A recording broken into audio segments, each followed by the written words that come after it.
Bonjour et bienvenue dans la vidéo de la semaine. On va continuer à parler sur le sujet que nous avons commencé la semaine dernière, c'est-à-dire le culte personnel.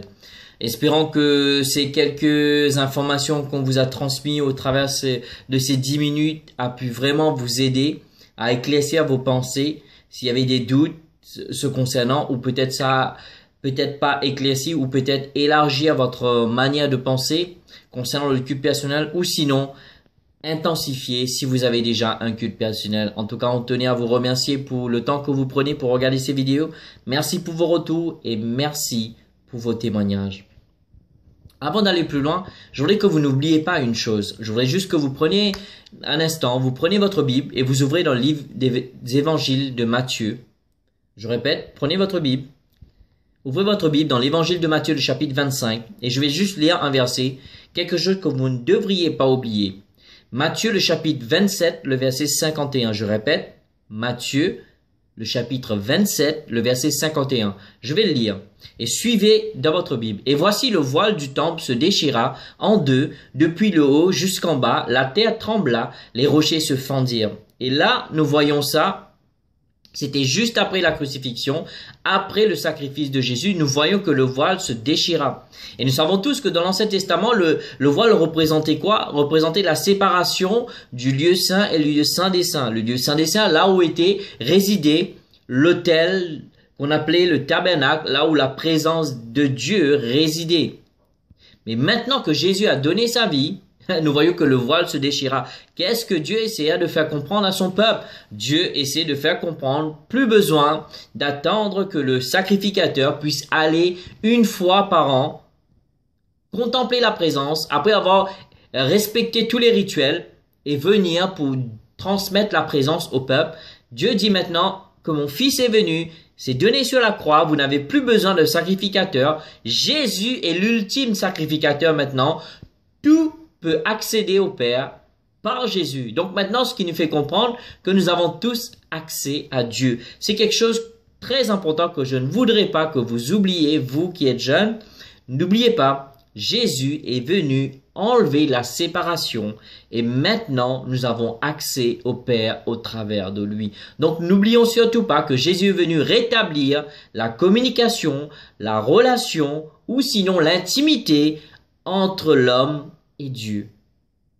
Et ça, c'est une base, c'est un fondement solide pour construire un culte personnel. Ne l'oubliez pas. Donc, tu peux me dire, oui, c'est quoi un culte personnel? Un culte personnel, c'est quoi? Premièrement, c'est de mettre du temps à part pour Dieu. Oui, du temps. Tu m'as bien entendu. Temps. T-E-M-P-S, au cas où. On ne sait jamais. Oui, mettre du temps. Ce qui veut dire que des fois, tu vas devoir sacrifier le feuilleton préféré. Tu vas devoir éteindre l'ordinateur. Tu vas devoir fermer ton iPad. Tu vas devoir éteindre ton téléphone pour passer du temps avec Dieu. Donc, c'est quoi un culte personnel? C'est de mettre du temps à part pour Dieu. C'est un temps de rencontre personnelle avec Dieu. Je dis bien avec Dieu. Ça ne veut pas dire que tu commences à prier et que tu lis tes mails en même temps. Non, non, non, non, non. C'est quelque chose que, comme Jésus a dit, lorsque tu pries, entre dans ta chambre et ferme la porte. Ce qui veut dire qu'il n'y a que toi et Dieu. Si Jésus l'aurait dit dans ce temps que nous vivons, au XXIe siècle, il aurait dit, éteins ton ordinateur, éteins ton portable, éteins ton iPad et rentre dans ta chambre et prie. Oui, parce que des fois on est en train de prier. Moi-même, je suis coupable de ça, je confesse. Doublement coupable. Mais j'ai commencé à m'entraîner à ne plus le faire maintenant quand je prie, c'est que je prie. Très important. Tu vas voir le jour que tu prends la décision de commencer à avoir un culte personnel, c'est là que le téléphone va sonner au même moment, tout va t'arriver comme si le monde est en train de s'écrouler autour de toi. Ce que tu dois faire, c'est de te faire un stop et de dire rien, ni personne ne se mettra entre Dieu et moi. J'ai décidé de commencer à avoir un culte personnel avant je vais commencer à le faire. Et c'est quoi un culte personnel? C'est une expression quotidienne de ton amour pour Dieu.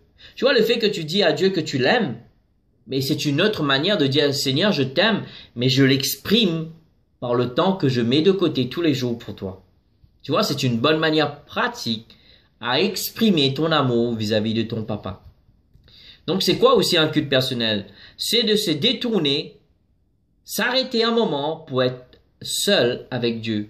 Tu sais, tu as tellement de choses à faire de la journée, je sais. Tu as un emploi de ministre tellement occupé. Mais tu sais, trop occupé ne veut pas dire que tu es en train de faire la bonne chose.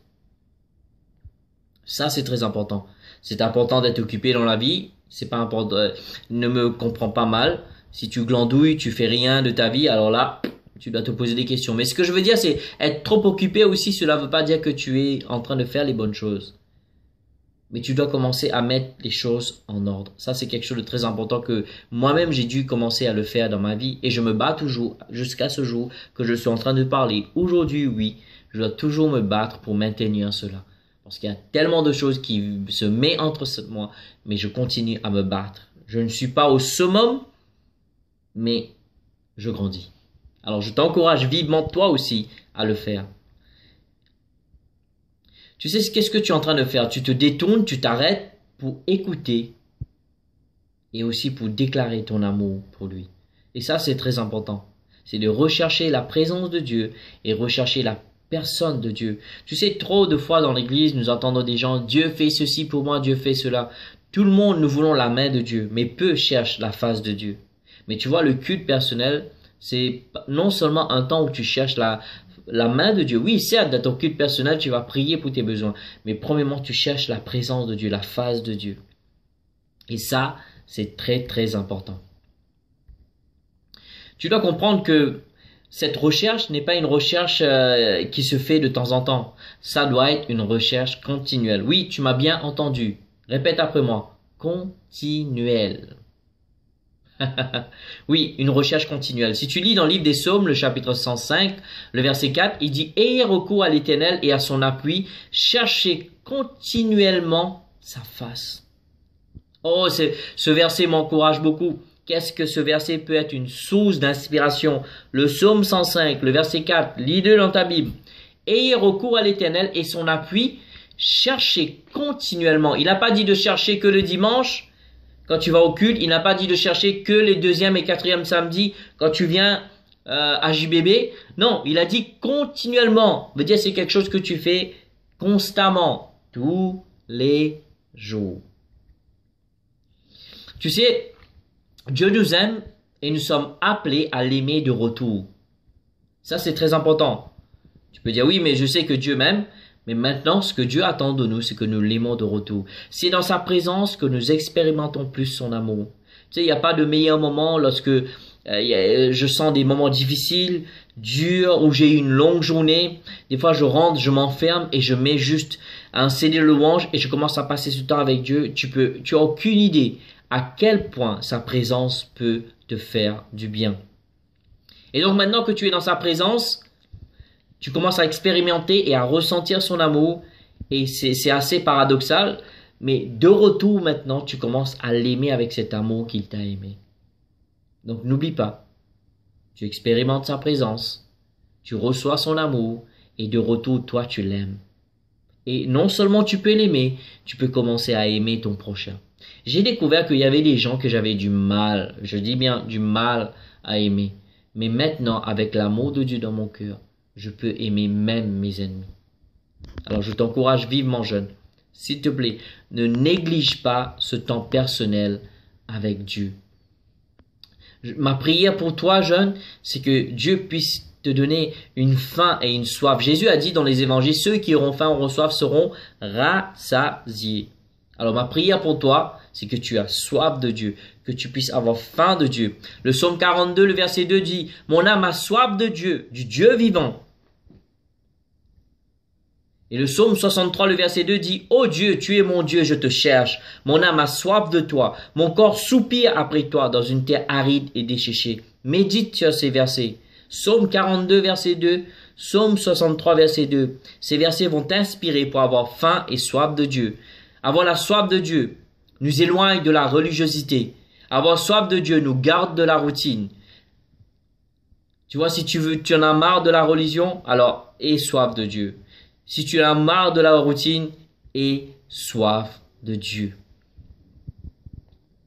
Avec ceci, je veux vraiment t'encourager à continuer à persévérer dans ton culte personnel. Et nous te remercions pour tout le temps que tu as pris pour écouter cette vidéo, pour regarder cette vidéo. Merci pour tes témoignages. Nous te disons à la prochaine. Que Dieu te bénisse.